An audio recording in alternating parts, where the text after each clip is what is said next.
You told yourself you were tired. Maybe you pushed through anyway. Maybe you didn't. Either way, by mid afternoon, your brain started to feel heavy, slower than it should, harder to focus than usual. Most people read that as a rest issue. What I tend to see is something else. For a lot of leaders, it's not physical fatigue, it's cognitive overload. And those are not the same problem. If you treat this like a sleep issue, or a nutrition issue, or a motivation issue, you'll keep solving for the wrong thing. Today, I want to look at what is actually happening when your thinking gets foggy, where the load is really coming from, and why it often stays invisible until it starts affecting how you lead. If we haven't met, I'm Kris Quintana. I work one-on-one with business owners and executives on high performance leadership and around clarity, energy, courage, and influence. Today, I'm thinking out loud about decision fatigue. When people talk about decision fatigue, they're pointing to something real. As the number of decisions increases, the quality of those decisions tends to drop. There's a real cognitive cost to choosing, evaluating, and adjusting throughout the day. That's one of the reasons that Steve Jobs was known for wearing the same outfit every day. One less decision to make. Unfortunately, the usual explanation stops too early for leaders because most of the decisions you make don't look like decisions. They show up in small, constant judgments that never make it to a to do list. Things like you're reading a conversation and deciding whether to step in or let it play out. Or you're noticing something feels off, and then you need to choose whether to trust that signal or override it. Sometimes it's something like deciding whether to push a timeline or absorb the delay yourself. None of that registers as decision making. It just feels like background processing, but it all draws from the same pool. Then you layer in context switching.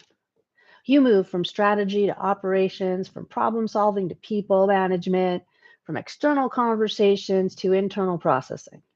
Each shift requires you to reorient, reload, and re enter the work in front of you.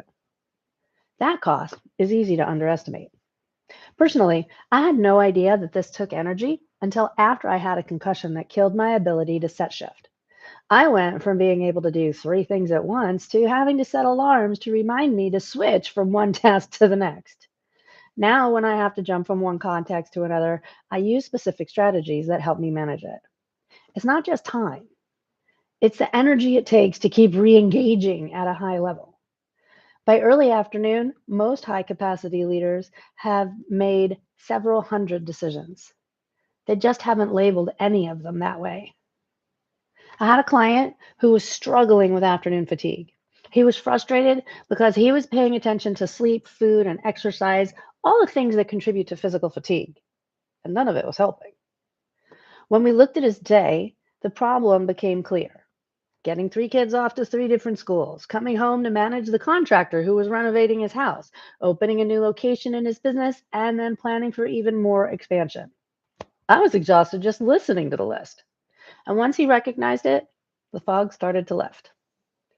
There are a few sources of load that tend to get missed in these conversations. The first is what I would call holding ambiguity.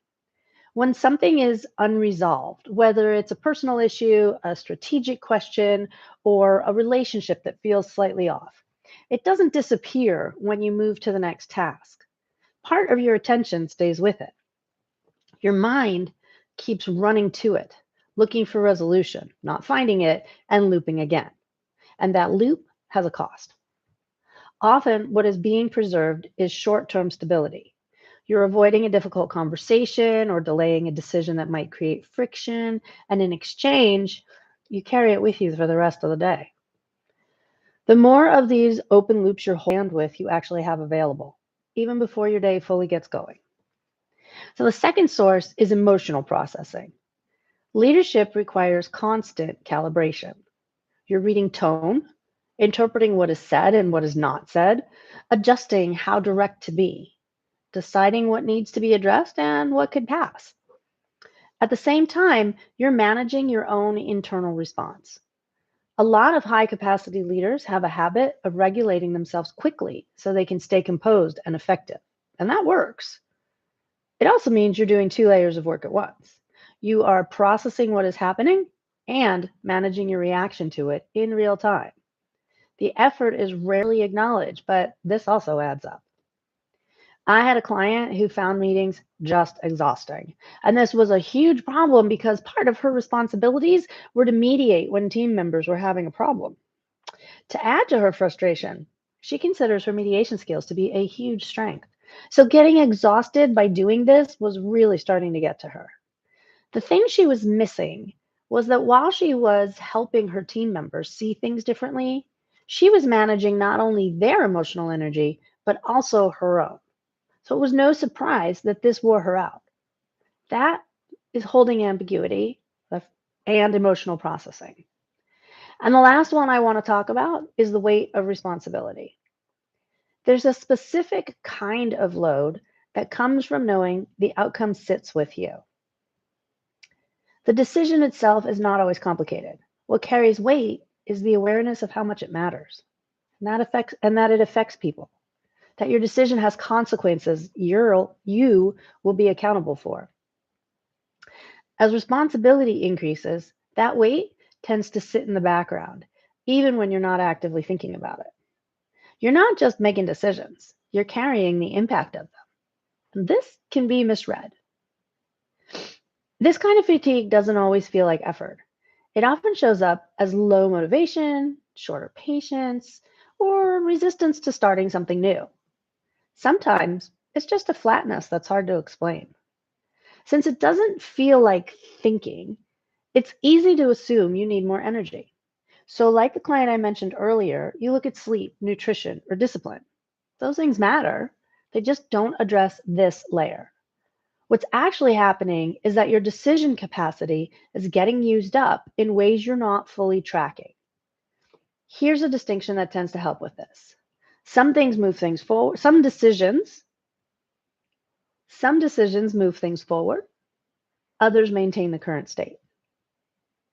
A lot of leaders are carrying a high volume of the second type. When something stays unresolved, you're still carrying it. When a boundary is loose, you end up renegotiating it over and over. When a decision is delayed, the loop stays open and continues to draw your attention. Over time, that creates a kind of constant mental activity that does not shut off cleanly, even when you step away from work. Our brains are more like computers than most of us want to admit. There's only so much processing power. So when a loop is running in the background, everything slows down.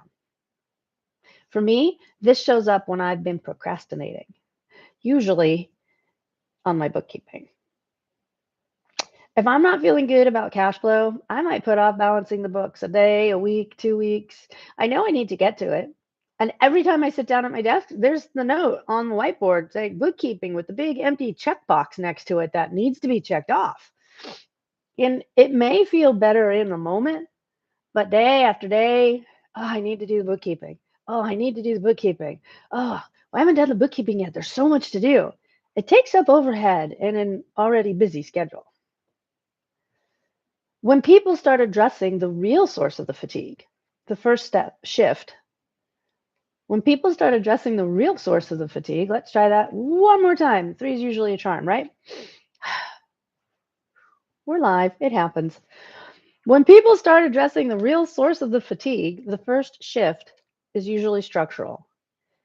As the cost becomes more visible, they begin to close those loops that have been sitting open for longer than they realized. I get the books done.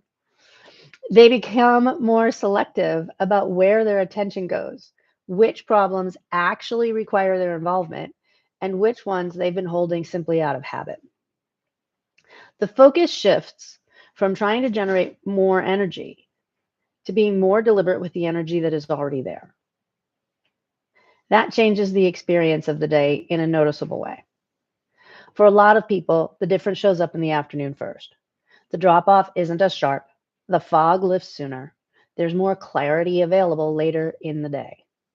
Nothing external changes, but the internal load gets more aligned with what actually matters.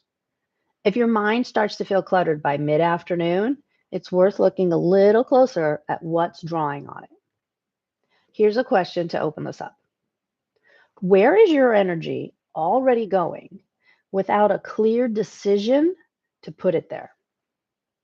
That's often where things begin to shift. See you next week.